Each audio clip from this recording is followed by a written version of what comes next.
7월 6일 새벽 기도를 하나님 앞에 드리겠습니다. 사도신경으로 우리의 신앙을 하나님 앞에 고백합니다. 나는 전능하신 아버지 하나님, 천지의 창조주를 믿습니다. 나는 그의 유일하신 아들, 우리 주 예수 그리스도를 믿습니다. 그는 성령으로 잉태되어 동정녀 마리아에게서 나시고 본디오 빌라도에게 고난을 받아 십자가에 못 박혀 죽으시고 장사된 지 사흘 만에 죽은 자 가운데서 다시 살아나셨으며 하늘에 오르시어 전능하신 아버지 하나님 우편에 앉아 계시다가 거기로부터 살아있는 자와 죽은 자를 심판하러 오십니다. 나는 성령을 믿으며 거룩한 공교회와 성도의 교제와 죄를 용서받는 것과 몸의 부활과 영생을 얻습니다. 아멘. 찬송 449장 찬송하겠습니다.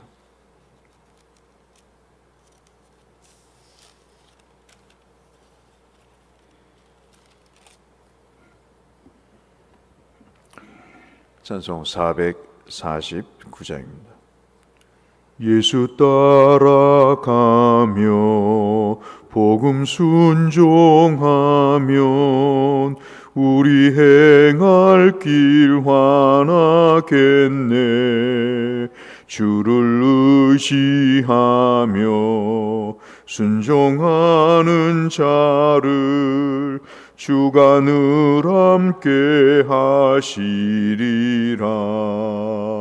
의지하고 순종하는 길은 예수 안에 즐겁고 복된 길이로다.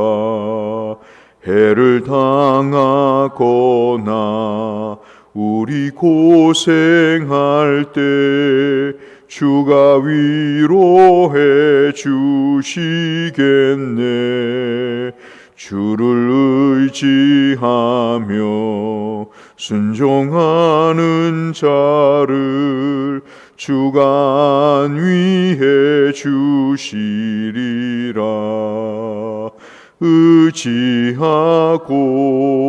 순종하는 길은 예수 안에 즐겁고 복된 길이로다.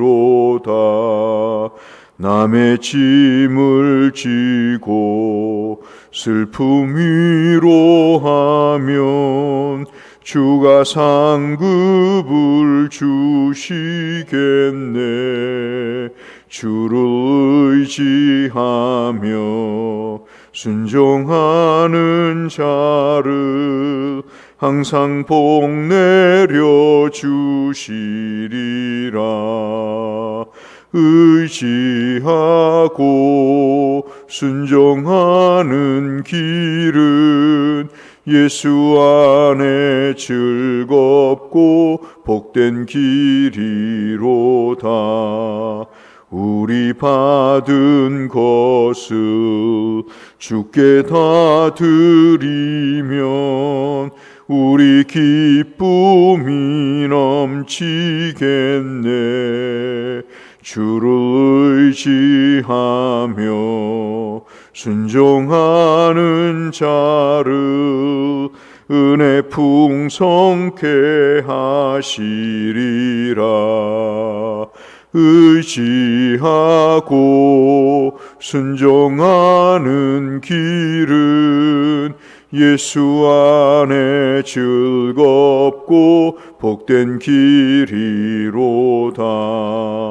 주를 힘입어서 말씀 잘 배우고 주를 모시고 살아가세. 주를 의지하며 항상 순종하면 주가 사랑해 주시리라. 의지하고 순종하는 길은 예수 안에 즐겁고 복된 길이로다. 아멘. 시편 132편 말씀을 야침 보겠습니다.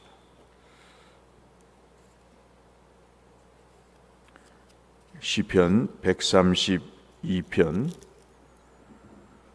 11절 말씀부터 마지막 18절 말씀까지, 시편 132편 11절에서 18절입니다. 여호와께서 다윗에게 성실히 맹세하셨으니 변하지 아니하실지라. 이르시기를 내 몸에 소생을 내 왕 위에 둘지라. 내 자손이 내 언약과 그들에게 교훈하는 내 증거를 지킬진대 그들의 후손도 영원히 내 왕 위에 앉으리라 하셨도다. 여호와께서 시온을 택하시고 자기 거처를 삼고자 하여 이르시기를 이는 내가 영원히 쉴 곳이라. 내가 여기 거주할 것은 이를 원하였음이로다. 내가 이 성의 식료품에 풍족히 복을 주고 떡으로 그 빈민을 만족하게 하리로다. 내가 그 제사장들에게 구원을 내 옷을 입히리니 그 성도들을 즐거이 외치리로다. 17절 같이 읽겠습니다. 내가 거기서 다윗에게 뿔이 나게 할 것이라. 내가 내 기름 부음 받은 자를 위하여 등을 준비하였도다. 내가 그의 원수에게는 수치를 옷 입히고 그에게는 왕관이 빛나게 하리라 하셨도다. 아멘. 다윗에 관한 말씀을 읽어보면 자칫 잘못하면 오해를 살 경우가 더러 있습니다.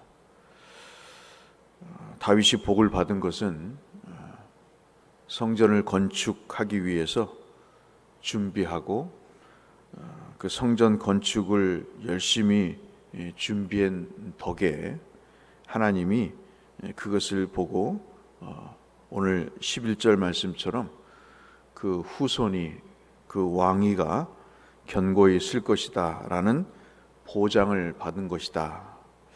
그러니 우리도 하나님 앞에 물질을 열심히 드리면 이렇게 다윗처럼 복을 받을 것이다 라는 논조가 한국교회 다윗과 관련된 설교의 거의 대부분이었습니다.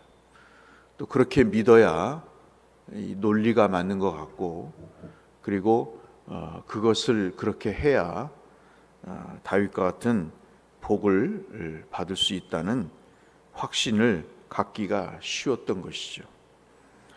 교회는 재정적으로 돈이 필요했고, 성도는 성도 나름대로 복을 받아서 물질적인 풍요 속에 사는 것이 필요했기 때문에 이 두 가지가 마저 떨어지면서 이 다윗에 관련된, 특별히 성전 건축과 관련된, 그리고 사무엘하 7장에 나타나는 하나님께서 다윗에게 약속하신 그 언약이 그런 관점에서 해석이 되고 설교가 됐던 것이죠. 참 그렇게 우리가 신앙을 생각하면 참 서럽지 않나요? 뭔가 하나님으로부터 얻어내야 되고 그 얻어낸 것으로 나는 누려야 된다는 것이 신앙이라고 생각한다면 참 그게 어떤 의미의 신앙일까 하는 생각을 가져봅니다. 여러분은 어떠세요? 여러분은 다윗의 이 글을 읽어보시면서 이 사람이 의도적으로 내가 금붙이를 준비해서 성전을 건축하면 하나님께서 이렇게 후손에게 복을 주실 것이고 내 왕위뿐만 아니라 내 후손들의 왕위가 든든하게 될 것이다, 그런 계산을 가지고 성전을 건축했다면 성경은 계약서죠. 물질을 얻기 위한 하나의 계약서일 것입니다. 아니면 좀 더 심하게 얘기하면 하나님과 다윗이 단합한 담합서겠죠. 그런데 오늘 성경은 그런 것을 말씀하지 않습니다. 오늘 제가 여러분과 함께 나누고자 하는 말씀은 11절부터 읽었습니다마는 1절부터 나타난 다윗이 하나님의 거처에 대한 마음입니다. 저는 그것을 여러분과 함께 나누고 싶은 것이죠. 1절을 한번 보실까요? 여호와여, 다윗을 위하여 그의 모든 겸손을 기억하소서. 이 겸손은 마음의 부담을 얘기합니다. 우리로 말하면 윤리적으로, 도덕적으로 참 저는 이렇게 미천한 사람입니다 라고 겸양의 의미가 아니고, 여호와여, 내가 하나님을 향해 마음의 부담을 가졌던 것을 기억하십시오. 그 이야기를 합니다. 참 대단하다는 생각을 갖습니다. 그 부담이 여러분 아시는 대로 성전을 건축하는 거였고, 하나님은 선지자를 통해서 손에 피가 많이 묻은 다윗에게 성전을 건축하기를 허락지 아니하시고 그 아들 솔로몬에게 건축하게 하시지 않습니까? 그런 과정에서 하나님에 대한 믿음이 노라는 대답을 받았을 때 그 마음이 어땠을까 하는 것입니다. 일반적으로 사람들은 하나님이 예스 해주기를 바라는 거죠. 그래서 그 예스를 통해서 내가 얻고자 하는 것이 이루어지는 것을 간절히 사모합니다. 다윗은 여부스라고 하는 족속을 시온산에서, 즉 예루살렘 성 주변에, 옛날에 예루살렘 성이 있기 전에 여부스 사람들, 그 사람들을 쫓아냅니다. 그것을 이름하여 시온이라고 얘기하고, 그 시온을 하나님의 거처라고 이야기합니다. 자기는 왕궁에서 사는데 하나님은 텐트 속에 있는 것이 마음의 부담이었던 것이죠. 믿음은, 믿음의 한 단면을 보면 그런 것일 겁니다. 하나님의 그 존재를 인정을 하고 그분이 우리를 향해 어떤 일을 하셨다는 것을 우리가 안다면 이런 믿음의 부담이 아마 있을 것입니다. 내가 어떤 삶을 살잖아요. 믿음에서 삶을 삽니다. 자식을 키우고 직장을 다니고 돈을 벌고 그래서 건강을 챙기고 삽니다. 어느 날 살다 보니까 내가 하나님을 등한시했다는 생각을 갖게 되는 거죠. 이게 정상적인 거잖아요. 어떤 계기에 의해서 내가 좋은 차를 타고 다니는데 하나님이 갑자기 생각이 나는 거예요. 좋은 음식을 먹는데 하나님이 갑자기 생각이 나는 거예요. 내가 남을 위해서 돈을 펑펑 쓰는데 하나님께는 드리지 못한 내 자신을 보고 마음에 부담이 생기는 겁니다. 교회는 비가 새는데 다른 일에 경제적인 소비를 하는 자기의 모습을 보면서 예배당이 성전은 아니지만은 하느님에 대한 미안한 마음, 영적인 부담감이 있게 되는 것이죠. 아마도 적어도 다윗이 이렇게 부담을 갖게 된 것은 여러분 잘 아시다시피 언약궤가 수십 년간 방치되고 그 나무 풀밭 속에서 몇십 년 동안 방치되어 있던 그 언약궤를 그가 시온산에 가져오면서 하나님을 이렇게 푸대접해서는 안 되겠다 하는 생각을 그가 갖게 됐던 것이죠.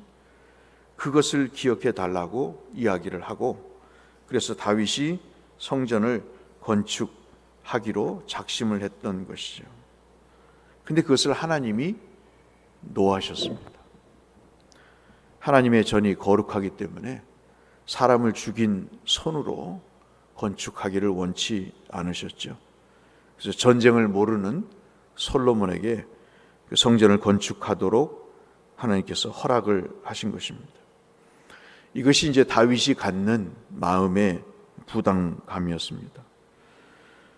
그러면서 7절을 보시면 우리가 그의 계신 곳으로 들어가서 그의 발등상 앞에서 엎드려 예배하리로다. 그러니까 이 사람은 오직 하나님을 예배하는 것에 관심을 갖는 거죠.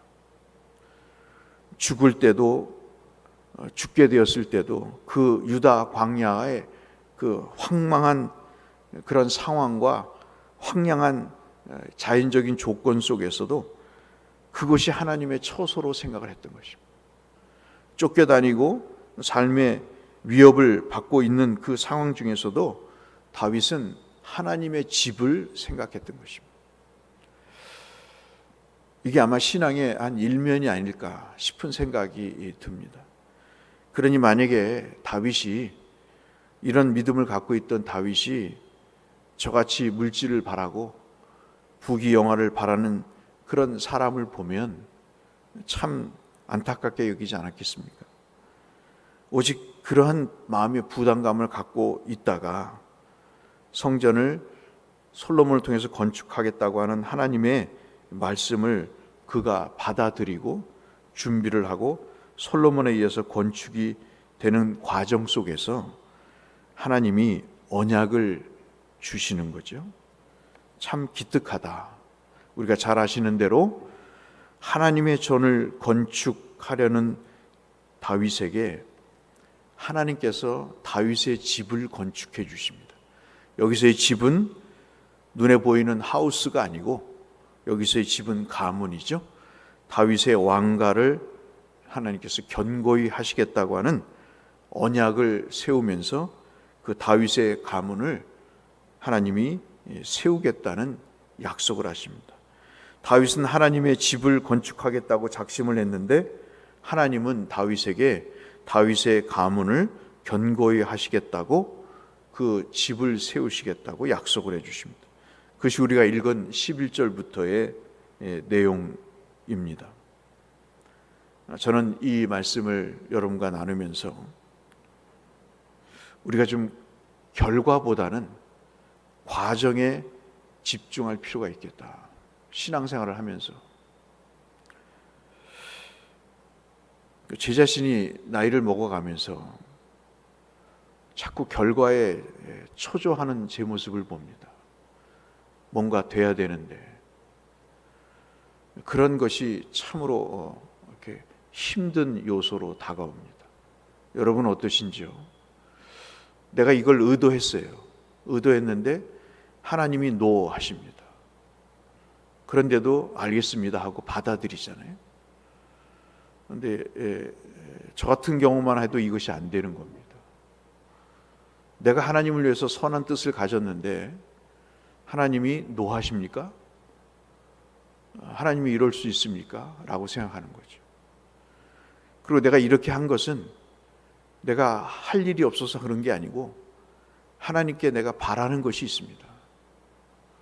이렇게 하나님께 섬기고자 했던 것은 하나님께서 내게 주시는 반대급부를 염두에 두고 내가 했던 것이 하나님이 예뻐서 내가 이것을 의도한 것이 아닙니다. 라는 그런 생각들 말이죠. 그런 것들이 하나님과 나 사이의 관계가 피곤해지고 모든 것이 뒤틀려 버리는 그런 일들입니다. 다윗의 위대한 믿음의 점은 하나님이 노하신 것을 받아들이는 것. 오직 하나님이 누구를 통해서든 예배를 받으실 처소가 세워진다면 자기의 헌신과 자기의 섬김은 그것 자체로 복되다 하는 생각을 갖는 것. 내가 이것을 해서 하나님께 뭔가를 얻어내겠다고 하는 반대급부의 생각이 아닌 오직 하나님의 존재가 사람들에게 드러나서 자기가 하나님을 경배하듯 사람들도 그렇게 하나님을 경배하기를 바라는 그런 마음에서 이 사람은 이렇게 이 일을 시작하고 자기의 뜻과 맞지 않는 상황이 도래할지라도 거기에 순응하게 되는 것이죠. 저는 가끔 주일을 준비하는 분들의 땀 흘리는 모습을 봅니다. 이 새벽 기도를 위해 준비하는 분들의 땀 흘리는 모습을 봅니다. 제가 가장 가슴 아픈 것은 준비를 이렇게밖에 못해? 라는 말입니다. 참 가슴 아픈 이야기죠. 그 사람이 준비해야 될 사람인데 감독자가 돼서 이것밖에 못 해놓냐고 판단을 하고 정죄를 합니다. 다윗은 하나님 앞에 삿대질하지 않았습니다. 내가 순수한 마음으로 했는데 당신께서 노하실 이유가 어디 있습니까? 라고 원망하지 않습니다. 다윗은 최선을 다해 결과가 어떻든 그가 할 수 있는 과정을 준비합니다. 그 마음을 하나님이 보신 것이죠. 오늘 저는 여러분에게 결과보다는 과정이 중요하고 그 과정 중에 필요한 준비를 하는 그 단계에 우리가 섬기는 것이 더 중요하다. 다 어른이면 누가 아이가 되겠습니까? 교회에서 다 시아버지 시어머니면 누가 며느리가 되겠습니까? 예수님은 시아버지가 아니었습니다. 예수님은 시어머니가 아니었어요.